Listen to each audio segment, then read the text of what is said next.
Once upon a time, in a great castle, a prince's daughter grew up happy and contented, in spite of a jealous stepmother. She was very pretty, with blue eyes and long black hair. Her skin was delicate and fair, and so she was called Snow White. Everyone was quite sure she would become very beautiful. Though her stepmother was a wicked woman, she too was very beautiful, and the magic mirror told her this every day, whenever she asked it. "Mirror, mirror on the wall, who is the loveliest lady in the land?" The reply was always, "You are, your majesty," until the dreadful day when she heard it say, "Snow White is the loveliest in the land." The stepmother was furious and, wild with jealousy, began plotting to get rid of her rival. Calling one of her trusty servants, she bribed him with a rich reward to take Snow White into the forest, far away from the castle. Then, unseen, he was to put her to death. The greedy servant, attracted to the reward, agreed to do this deed, and he led the innocent little girl away. However, when they came to the fatal spot, the man's courage failed him and, leaving Snow White sitting beside a tree, he mumbled an excuse and ran off. Snow White was all alone in the forest. Night came, but the servant did not return. Snow White, alone in the dark forest, began to cry bitterly. She thought she could feel terrible eyes spying on her, and she heard strange sounds and rustlings that made her heart thump. At last, overcome by tiredness, she fell asleep curled under a tree. Snow White slept fitfully, wakening from time to time with a start and staring into the darkness round her. Several times, she thought she felt something, or somebody touch her as she slept. At last, dawn woke the forest to the song of the birds, and Snow White too awoke. A whole world was stirring to life and the little girl was glad to see how silly her fears had been. However, the thick trees were like a wall round her, and as she tried to find out where she was, she came upon a path. She walked along it, hopefully. On she walked till she came to a clearing. There stood a strange cottage, with a tiny door, tiny windows and a tiny chimney pot. Everything about the cottage was much tinier than it ought to be. Snow White pushed the door open. "I'll wonder who lives here," she said to herself, peeping round the kitchen. "What tiny plates! And spoons! There must be 7 of them, the tables laid for 7 people. Upstairs was a bedroom with 7 neat little beds."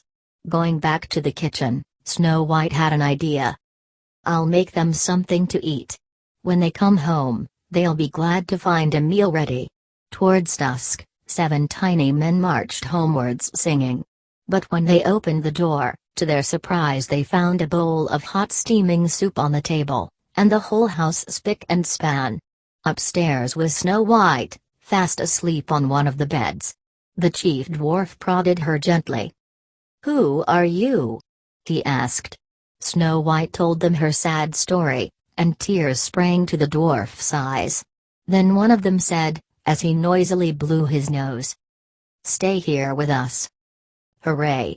Hooray!" they cheered, dancing joyfully round Dee. "Don't worry about your stepmother leaving you in the forest.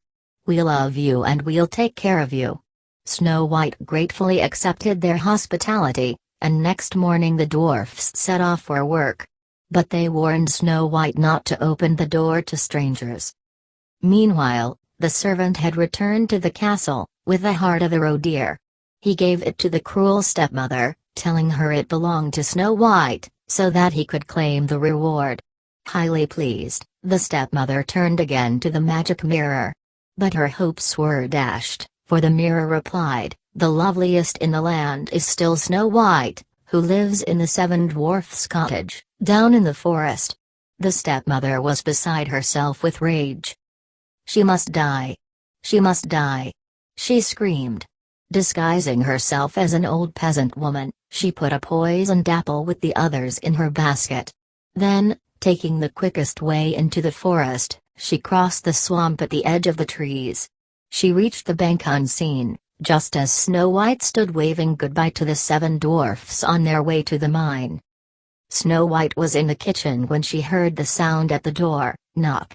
Knock. "Who's there?"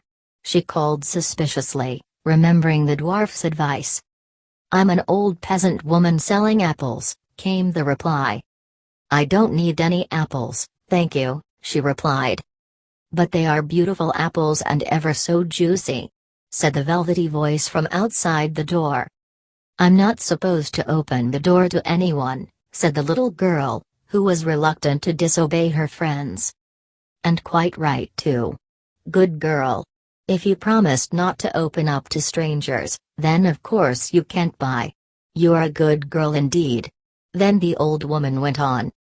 "And as a reward for being good, I'm going to make you a gift of one of my apples." Without a further thought, Snow White opened the door just a tiny crack, to take the apple. "There. Now isn't that a nice apple?" Snow White bit into the fruit, and as she did, fell to the ground in a faint. The effect of the terrible poison left her lifeless instantaneously. Now chuckling evilly, the wicked stepmother hurried off. But as she ran back across the swamp, she tripped and fell into the quicksand. No one heard her cries for help, and she disappeared without a trace. Meanwhile, the dwarfs came out of the mine to find the sky had grown dark and stormy. Loud thunder echoed through the valleys and streaks of lightning ripped the sky. Worried about Snow White, they ran as quickly as they could down the mountain to the cottage. There they found Snow White, lying still and lifeless, the poisoned apple by her side. They did their best to bring her around, but it was no use. They wept and wept for a long time. Then they laid her on a bed of rose petals, carried her into the forest and put her in a crystal coffin. Each day they laid a flower there. Then one evening, they discovered a strange young man admiring Snow White's lovely face through the glass. After listening to the story, the prince, for he was a prince, made a suggestion. "If you allow me to take her to the castle, I'll call in famous doctors to waken her from this peculiar sleep. She's so lovely. I'd love to kiss her." He did, and as though by magic, the prince's kiss broke the spell. To everyone's astonishment, Snow White opened her eyes. She had amazingly come back to life. Now in love, the prince asked Snow White to marry him, and the dwarfs reluctantly had to say goodbye to Snow White. From that day on, Snow White lived happily in a great castle. But from time to time, she was drawn back to visit the little cottage down in the forest.